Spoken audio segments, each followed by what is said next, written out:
नमस्कार, vastu solution India में आपका हार्दिक स्वागत। आज चर्चा का विषय है गंभीर रोग और वास्तु दोष। कुछ दोष ऐसे होते हैं कि जीवन में अगर एक बार लग गया तो वो जाने का नाम नहीं लेता है।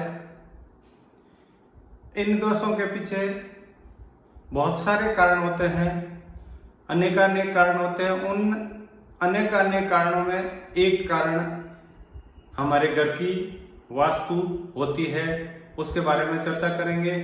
कौन सा दोष या कौन सा रोग किस जगह वास्तु दोष होने की वजह से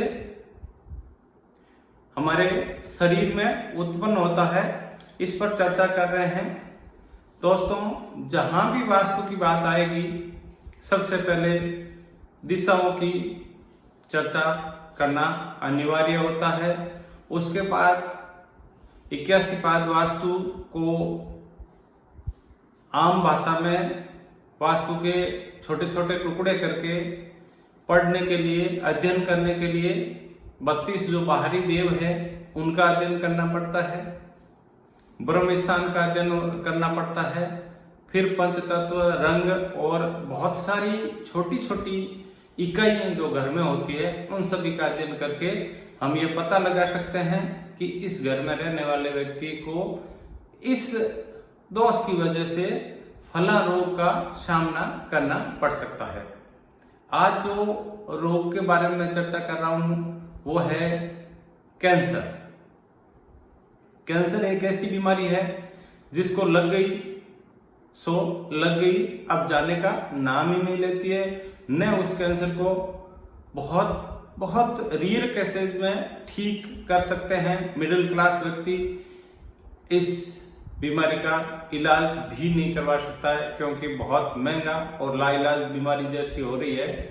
बहुत सारे व्यक्ति इस इलाज से इस रोग से इलाज के माध्यम से मुक्ति भी पा रहे हैं, लेकिन ये रोग पनपता क्यों है?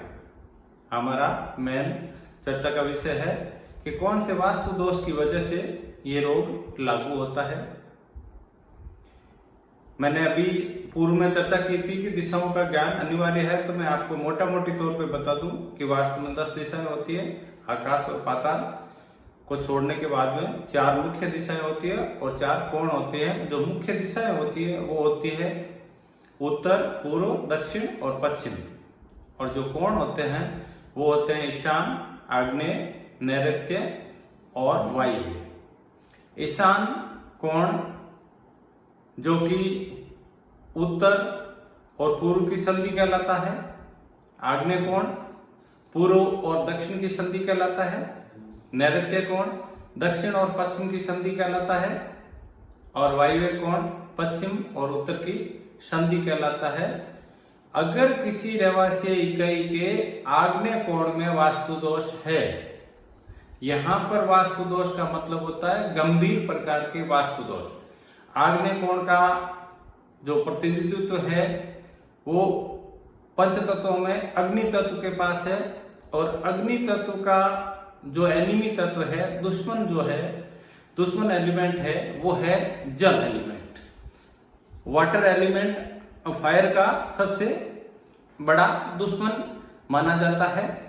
तो अगर किसी भी रहवासी इकाई में अग्नि कोण पर जल का स्थान दे दिया गया है, या बड़े बड़े खड्डे खोदवा दिए गए हैं, बेसमेंट बन गया है, या सीढ़ियां बन गई है, या अग्नि कोण के अंतरिक्ष पाद पे गेट बन गया है, या इस प्रकार के कोई दोष जो कि उस दिशा विशेष के वृद्धि कर रहे हैं या इस दिशा विशेष का ह्रास कर रहे हैं, वो भी यहाँ पर मेजर दोषों में आता है। अगर इसमें किसी भी प्रकार का एक भी दोष है तो वहां पर रहने वाले व्यक्ति को कैंसर जैसी बीमारी होती है। उस दोष के साथ में अगर ईशान्य दोष है तो बीमारी गंभीर रूप यानी कि गंभीर कैंसर का मतलब जो परिणाम है वो गंभीर होगा। यानी कि आग्नेय और ईशान में अगर वास्तु दोष है तो वहां पर रहने वाले व्यक्ति में से किसी एक को, दो को या ज्यादातर व्यक्तियों को कैंसर की बीमारी होने की संभावना होती है। रोग से मुक्ति पाने के लिए सबसे पहले अपने घर के वास्तु दोष को सुधारें, रोग स्वतः सुधर जाएगा। करके देखिए, परख के देखिए, इसमें आपको चमत्कारिक रूप से रिजल्ट मिलेगा। साथ ही मैं आपसे यह भी कहूंगा कि अगर किसी के यहाँ पर ऐसी बीमारी लागू है तो मेडिकल का सहारा लें, उसको छोड़े नहीं, मेडिकल के साथ साथ वास्तु सुधारें, रोग अवश्य सुधर जाएंगे। जय माता दी, धन्यवाद।